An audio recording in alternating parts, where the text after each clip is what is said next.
اب اگلی آیت میں اللہ پاک حقیقی مسلمان کی تعریف کر رہے ہیں۔ اللہ پاک فرماتے ہیں کہ اس مومن کی علامات کیا ہیں۔ انما المؤمنون الذین، کہ پختہ بات ہے کہ مومن وہ لوگ ہیں، اذا ذکر اللہ، کہ جب ذکر کیا جاتا ہے اللہ کا، واجلت قلوبہم، تو ان کے دل خوف زدہ ہو جاتے ہیں اللہ کی عظمت اور بڑائی کی وجہ سے۔ دوسری نشانی فرمائی کہ وَإِذَا تُلِيَتْ، اور جب پڑھی جاتی ہیں علیہم ان پر، آیاتہ، اللہ کی آیتیں، زادتہم ایماناً، تو ان کا ایمان زیادہ ہو جاتا ہے، ان کا ایمان بڑھ جاتا ہے۔ وَعَلَى رَبِّهِمْ يَتَوَكَّلُونَ، اور وہ اپنے رب پر توکل کرتے ہیں۔ توکل کا معنی یہ ہے کہ ظاہری اسباب اختیار کر کے، یعنی جتنی ہم دنیاوی طور پہ کوشش کر سکتے ہیں، کرنے کے بعد نتیجہ ہم اللہ پاک پہ چھوڑ دیں اور اس پر پھر ہم دل سے مطمئن بھی ہوں، نتیجہ چاہے ہمارے مزاج کے خلاف نکلے، ہماری خواہش کے خلاف نکلے، لیکن ہم اللہ کے فیصلے پہ راضی برضا ہوں۔ اگلی علامت الذین یقیمون الصلاۃ، مومن وہ لوگ ہیں کہ جو قائم کرتے ہیں نماز کو۔ شریعت نے نماز کا جو طریقہ بتایا ہے اس طرح سے قائم کرتے ہیں۔ اگلی علامت یہ ہے کہ وَمِمَّا رَزَقْنَاهُمْ، اور اس میں سے جو رزق دیا ہم نے ان کو، ينفقون، خرچ کرتے ہیں وہ۔ اولئک هم المؤمنون حقا، یہی لوگ مومن ہیں اور یہی حق ہے۔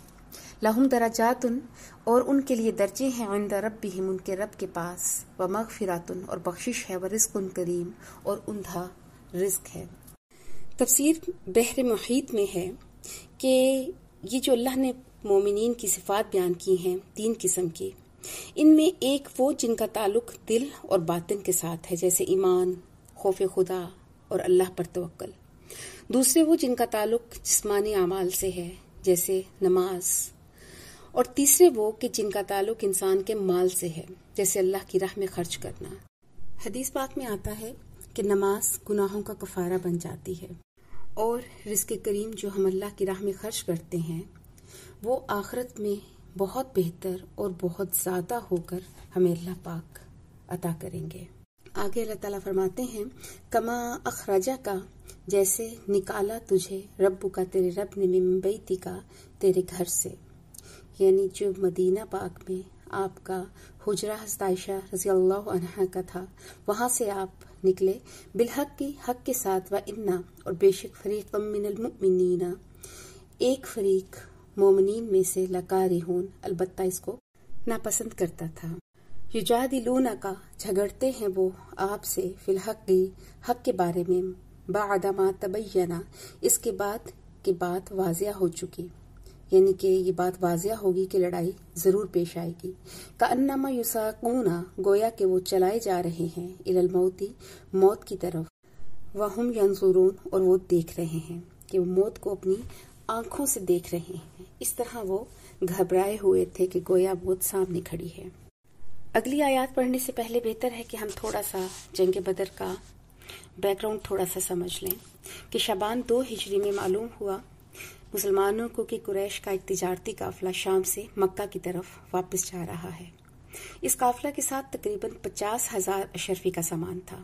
اس کا راستہ مدینہ کے قریب سے گزرتا تھا، اور یہ ان کو اندیشہ تھا کہ مسلمان اپنے دشمنوں کے اس قافلے پر حملہ کر دیں گے۔ چنانچہ قافلے کے سردار ابو سفیان بن حرب نے بہت تیز رفتار اونٹنی کے ذریعے مکے والوں کے پاس یہ خبر بھیجی کہ مدد کے لیے آؤ، ورنہ مسلمان یہ تجارتی قافلہ لوٹ لیں گے۔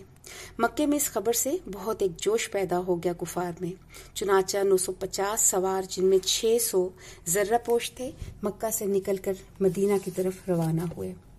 آپ صلی اللہ علیہ وآلہ وسلم کو بھی تمام خبر مل رہی تھی۔ اب مدینہ میں مسلمانوں کے 2 گروہ بن گئے۔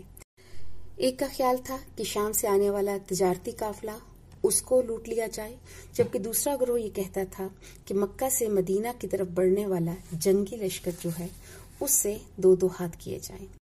جن کے ذہن میں یہ تھا کہ تجارتی قافلے کو لوٹا جائے، ان کے ذہن میں یہ چیز چل رہی تھی کہ اس قافلے کے ساتھ بمشکل 40 محافظ تھے، تو آسانی سے ان پر غالب پا کر سامان پر قبضہ کیا جا سکتا ہے۔ لیکن اللہ کا دوسرا منصوبہ تھا۔ اللہ پاک کو دراصل حق کا انکار کرنے والوں کا زور توڑنا تھا، نہ کہ کوئی مالی فائدہ حاصل کرنا۔ تو اللہ تعالیٰ نے کچھ ایسے حالات پیدا کیے کہ تمام مخالف سرداروں کو مکے سے نکالا اور ان کو مدینہ سے 20 میل کے فاصلے پر بدر کے مقام پر پہنچا دیا۔ اور یہ کفار پر عذاب الہی کی پہلی قسط تھی کہ جس میں 70 سردار مردار ہوئے، 70 قیدی ہوئے۔ اور جب اللہ کے رسول نے مسلمانوں کو اللہ کے اس منصوبے سے آگاہ کیا تو سب کے سب متفق ہو کے بدر کی طرف بڑھے۔ اگرچہ مسلمانوں کی تعداد بہت کم تھی، صرف 313، ہتھیار بھی بہت کم تھے، لیکن اللہ نے ان کی خصوصی مدد فرمائی۔ انہوں نے قریش کے لشکر کو بری طرح شکست دی اور بدر کا میدان کفر کے مقابلے میں اسلام کی فتح کا میدان بن گیا۔ جہاد بہت بڑا عمل ہے اور اللہ کے ہاں بہت قابل تحسین، بہت قابل تعریف۔ اور جب بھی کوئی مسلمان کسی جہاد کے لیے نکلتا ہے تو اس کے نزدیک مال سے زیادہ اللہ کی رضا اس کو مطلوب ہوتی ہے۔ اور جتنا مومن کا ایمان اللہ پر مضبوط، اللہ پر توکل جتنا مضبوط ہوتا ہے، اتنی ہی اللہ کی مدد بھی حاصل ہوتی ہے۔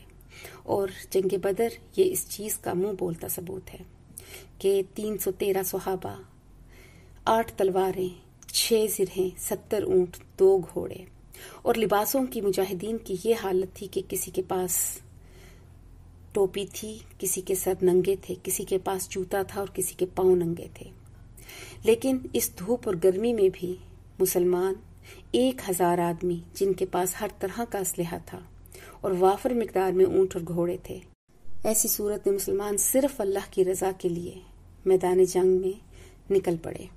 اس جنگ میں مسلمانوں میں صرف 14 مسلمان شہید ہوئے، 8 مہاجر اور 6 انصار۔ مال غنیمت میں اونٹ، گھوڑے، تلواریں اور بہت سارا سامان ان کو حاصل ہوا۔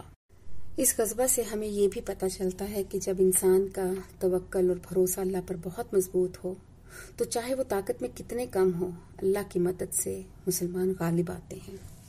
آج کا مسلمان صرف اور صرف اس لیے ذلت اور پستی کی زندگی گزار رہا ہے کیونکہ ہمارا اللہ سے بھروسہ کم ہو گیا ہے، ہم میں وہ ایمان نہیں رہا۔ آج ہم دولت کی محبت میں اور موت کے خوف کی وجہ سے ہم ذلت میں گر چکے ہیں۔ اللہ پاک سے دعا ہے کہ اللہ پاک ہمیں وہ ایمانی جذبہ عطا کرے جو اس وقت بدر کے صحابہ کو اللہ نے عطا کیا تھا، کیونکہ اصل مومن اور ایک کامل مومن کا ہدف ہمیشہ باطل کا زور توڑنا ہے، نہ کہ دنیاوی فائدے حاصل کرنا۔ وآخر دعوانا ان الحمد للہ رب العالمین۔